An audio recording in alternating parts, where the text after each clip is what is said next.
welcome to the Coltrane Conservatory of the Arts weekly talk show. I want to thank all of you for tuning in on today, taking time out of your busy schedule to be with us. We're going to be talking today about, continuing to talk about the mind and how we work our mind in order to bring those things into our life and experience that we desire.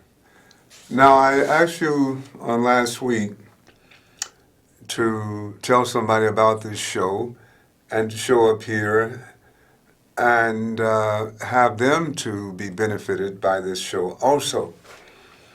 Well, if you recall, last week we talked about the conscious and the subconscious mind. Those are the two aspects of our mind, and then, of course, we have our body, which works with those two components. Today, I want you to look for a benefit in everything that we say on today, because what we're saying can change your life if you will apply it. It's not enough just to know these things. Someone said, I know this, I know that, and I know the other. But the important thing is having a deep understanding of these things to the point where we have allowed them to govern our life. Because everything we do is habituous. And the life that we're living today is based on habits that we have adopted and practiced for many, many years.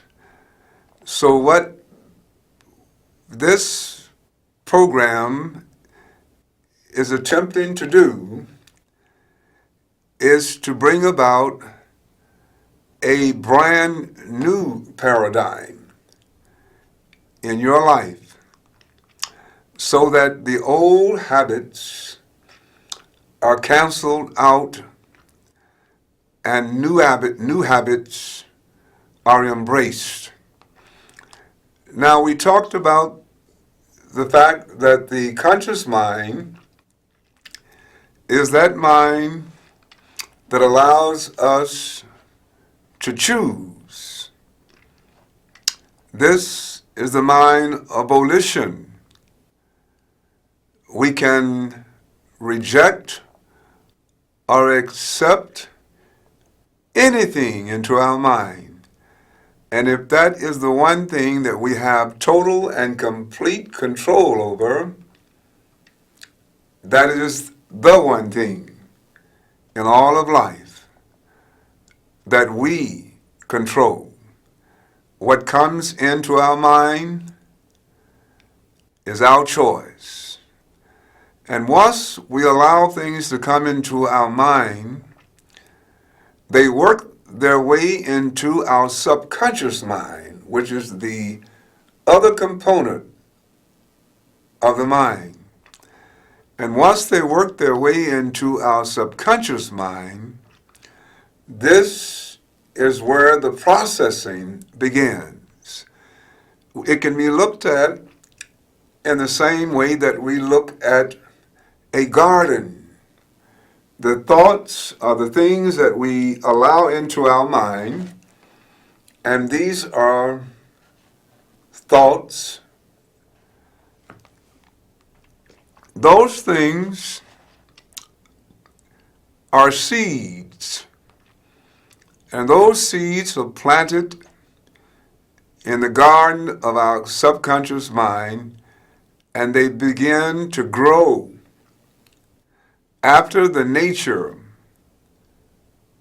of those seeds. In other words, if we're planting carrots in a garden, No one has ever known to reap corn from a carrot seed. And the thoughts that we bring into our mind are just as certain and scientific as the carrot seed. So we need to understand on today that everything in the external world that we are experiencing has been brought on by thoughts that we ourselves have embraced. So it's important for us to now to begin to change our thoughts, to select the seed that we plant into the garden of our mind. Some people might say, I'm doing that. And yes, they would be correct. Because whatever we are experiencing in our life is based on cause and effect. The causes being the thoughts, the action, and the words. Thought precedes all of those things. And even when we do something spontaneously, it is based on some idea that's already buried deep in our subconscious mind. Someone might say, I didn't even think about that, and I did that. That's because it's become so ingrained in our life until we do it without even having to think about it. If it's based on something that's unkind, that's ungracious, that's unbefitting, then what happens is, as a seed, it produces those kind of experiences in our life. Now, the one thing that we don't know, none of us knows, what effects or what harvest we are going to reap as a result of planting unfavorable seed in the garden of our mind. None of us knows that. It may be any type of occurrence, anything may happen, and we don't know just how retribution is going to take place. We don't know that. We don't know either the time in which retribution will take place. All we know is that cause and effect, sowing and reaping, are as certain as the pull of gravitation. In fact, I go so far as to say all of these laws, the law of gravitation, the law of repetition, the law of forgiveness, all of these laws, the law of thou shalt not kill, the law of thou shalt not bear false witness, all of these laws together make up the universal laws which we are all bound by. No exception to the rule. No exception to the rule. So now, since we have refreshing your minds on these values, Let's now talk about how good seeds impact our life. I mean, we can think about all the wonderful things that have happened in our life, and they have been wonderful things that have happened in our life. Even when we were down, somehow we were lifted back up. It's amazing. And some of us have been way down. We've been way down. But somehow we were lifted back up. And someone said, not by our own strength, but by our power that is ingrained in the universe itself, by this single source of all creation, this infinite intelligence, whatever you want to call it. If you're sitting around the tube at this time and you're saying, well, he means God, he means Allah, he means Yahweh, he means this, that, and the other, fine. That's okay. It's not important what you call it. What is important is that you respect it and that you abide by its rules. And those rules, once again, are more scientific than anything we could ever imagine in most cases. The way we got to the moon, the big skyscrapers that you see around in Chicago, the jets that are flying back and forth. When we got to the moon and we left to come back, someone said that we could determine within a few feet where that shuttle was going to land, and within a few minutes when it was going to land. That is the size of this infinite intelligence. And it only asks that you do one thing: obey the rules. That's interesting, isn't it? It only asks that you do one thing to get along, to get as much money as you want to have beautiful relationships, to have the biggest, beautiful house that you want, a beautiful car that you want, your children to be happy and studious. All of these things are possible when we obey the law. These laws are more powerful than any man-made law. More powerful than any man-made law. And so today, I want to challenge each of you to come up with a goal. And the reason that I say that is because somebody said we have not because we ask not. And that is a fact. We are literally dictating to our subconscious mind what we want in our life. No, wait, let me say that again. We are dictating the desires of our heart to our subconscious mind. That's why we have to watch what we're thinking.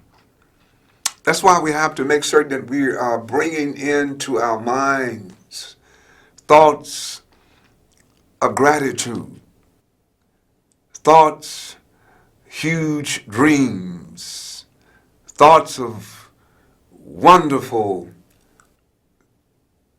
experiences in life. And, I could put labels on this. Some people want a lot of money.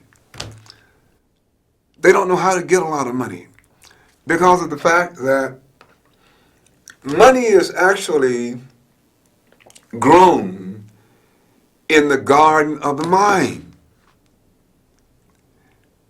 Money is grown first through the invisible thoughts That's the seed of money. After that, our subconscious mind, if we hold on to positive thoughts about money, our subconscious mind will give to us a plan for acquiring money. That's the way it works. It doesn't fall out of the sky. The subconscious mind works to give you the ideas, to put you in the right place at the right time. It's left up to us to make certain that we take action on these plans. I think somebody said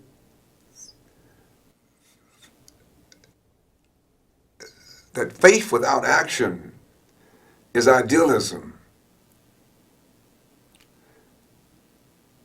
That faith has always got to have action behind it. Every thought has got to be filled with faith. And that faith and action has to follow that faith. That's the way it works, folks. Nothing is going to fall out of the sky. If we want a lot, we have to do a lot. And do a lot of positive things. And we talk about positive things. We talk about how it is that somebody said, I've been working hard all my life and I haven't experienced this.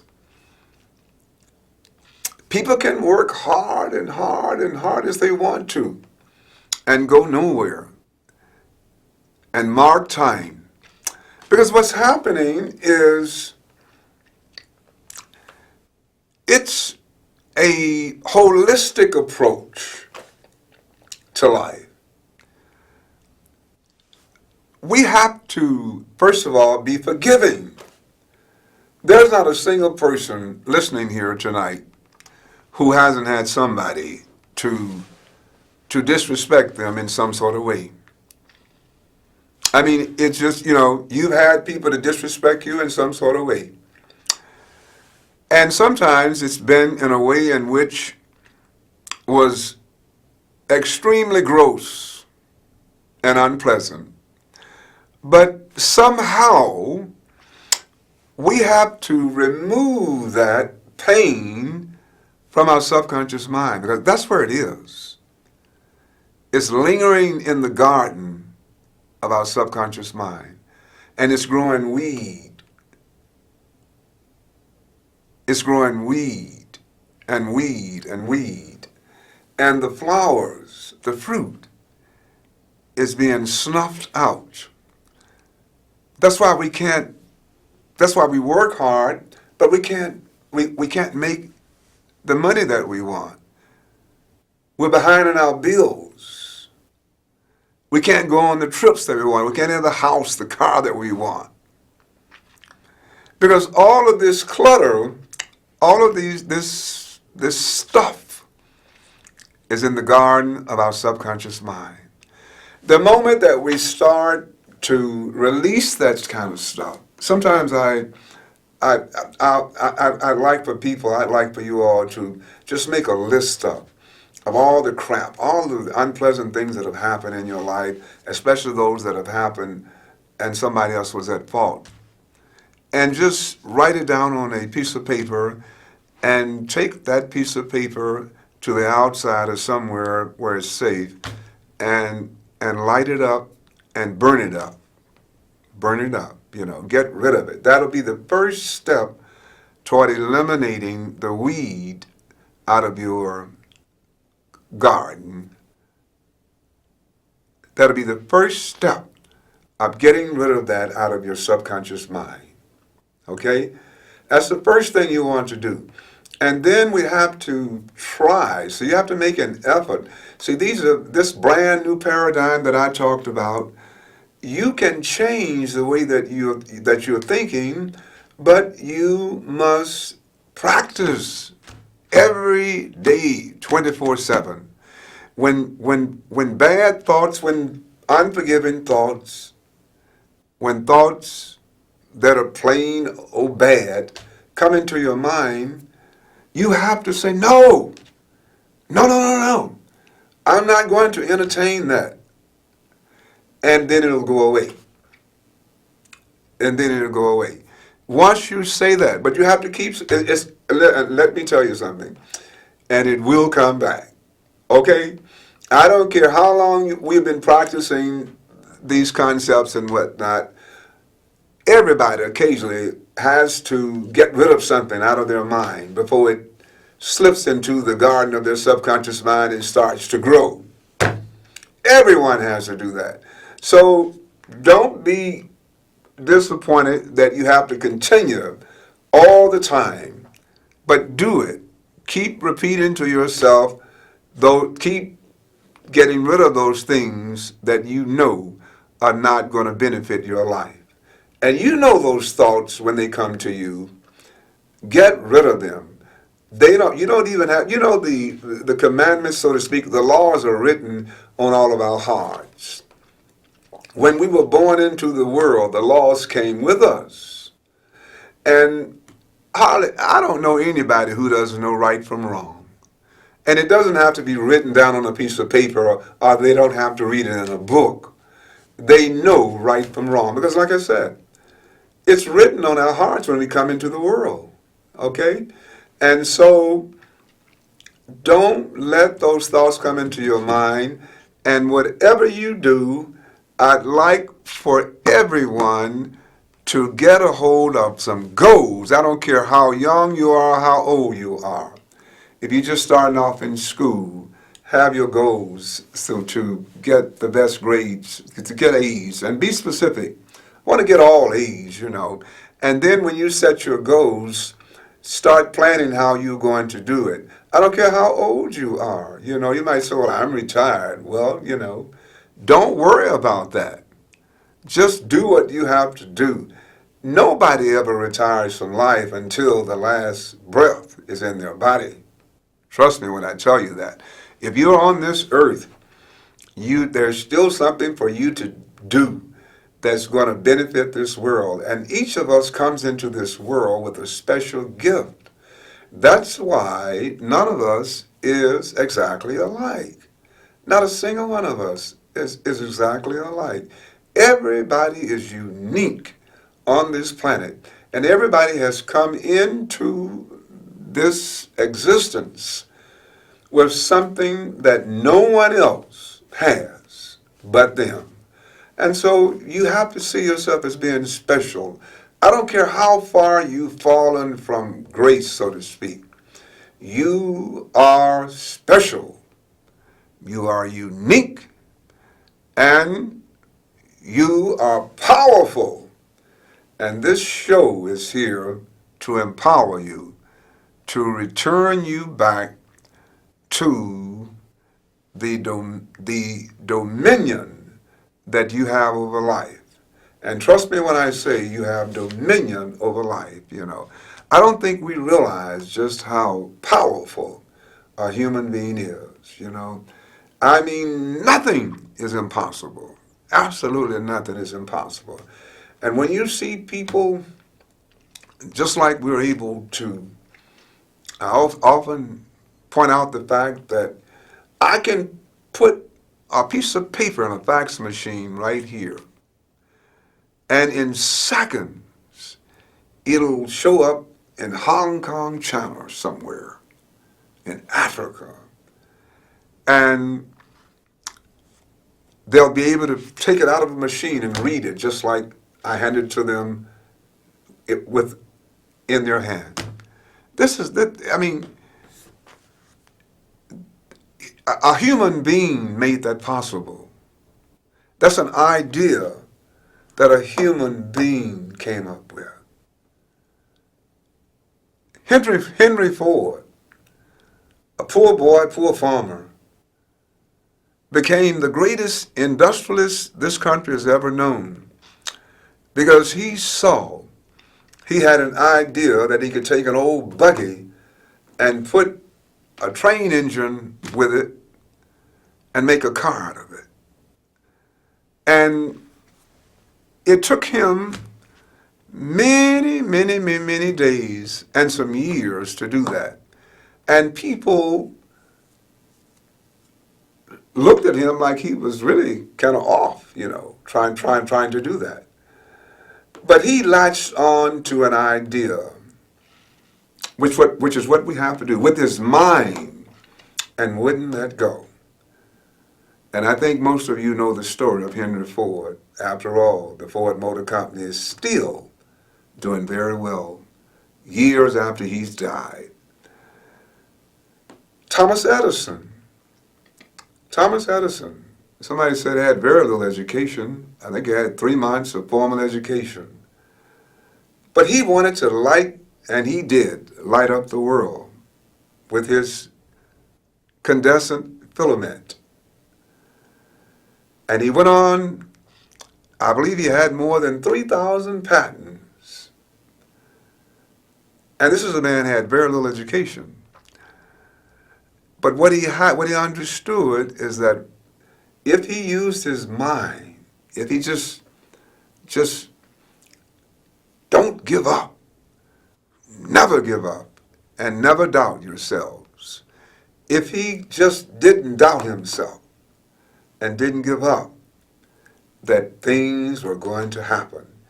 And things happen because of the fact that everything starts in the mind.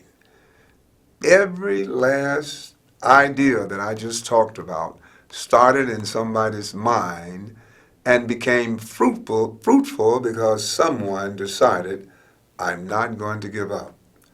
And you can't give up. You can't give up. You can't, no matter what it is. I don't care if it's your health. I don't care if it's financing. I don't care if it's your career. I don't care if it's education. I don't care what it is.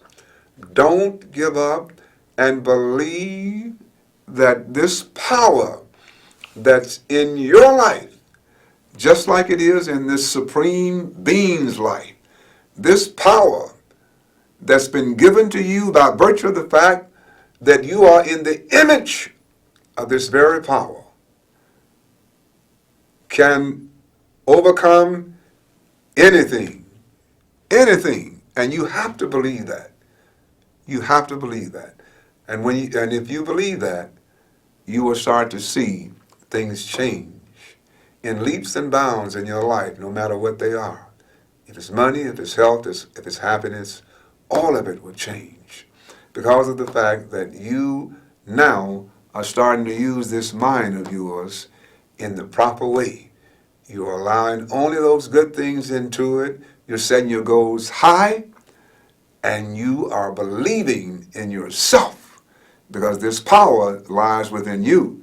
Not in the sky or somewhere, but in you, in your very life, in every cell, in every tissue of your very life. We'll see you all next week. So glad that you all tuned in for us, and I want to see you here on next week at the same time. So until then, good evening.